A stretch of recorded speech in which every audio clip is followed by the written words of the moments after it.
और अब ये साड़ी भी अपनी मर्जी से पहनकर आई। ठीक से क्यों ना, वरना तुम्हें बाहर जाऊंगी। तो गुड ना, हम लड़कों का तो लड़कियों के हौसले में घुसाना कोई करेक्ट बात थोड़ी है। वो तो है आइडिया, हम भी काम करते हैं, हम लोग प्रॉपर्टी खेलते हैं और जो भी जीतेगा वो ये अनाउंस करेगा कि अगर लड़की बिना शोर मचाए तमीज से हमारे हॉस्टल में रहेंगी तो हमें कोई प्रॉब्लम नहीं है, वरना फिर एग्जीक्यूटिव ऑफिस के रूल्स तो है। अब ये लड़कियां बॉयज हॉस्टल में रहने के लिए नहीं मानेंगी, वो लड़के शोर मचाए बिना रहे ये हो नहीं सकता। इससे बेटर कि नहीं आ जाता हूं। मेरा आइडिया ट्राई करते हैं ना।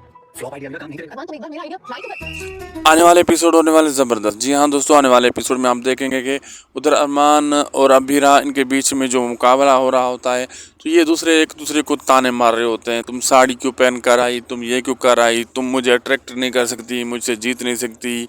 तो अबीरा कहती है मेरी मर्जी, जो कुछ करूँ मैं तुम्हें अट्रैक्ट करने के लिए स्टैक नहीं पहनी थी और ना ही तुमको ये मैंने इसलिए साड़ी पहनी है, मेरी मर्जी। और अरमान को कहती है हम प्रॉपर खेलते हैं, जो हार जाएगा वो जो जीत जाएगा बस हम फिर अनाउंस कर देंगे। अरमान कहता है लड़कियां चुप रहें, ऐसा हो ही नहीं सकता हॉस्टल में, और हॉस्टल में लड़के घुस आए तो ये गलत बात थोड़ी है। अब हमें खेलना ही पड़ेगा, जो जीतेगा जो हारेगा पता चल जाएगा। अब आगे देखना मज़ेदार होगा क्या क्या होने वाला है। वीडियो अच्छी लगी तो लाइक शेयर सब्सक्राइब करना ना भूलिएगा।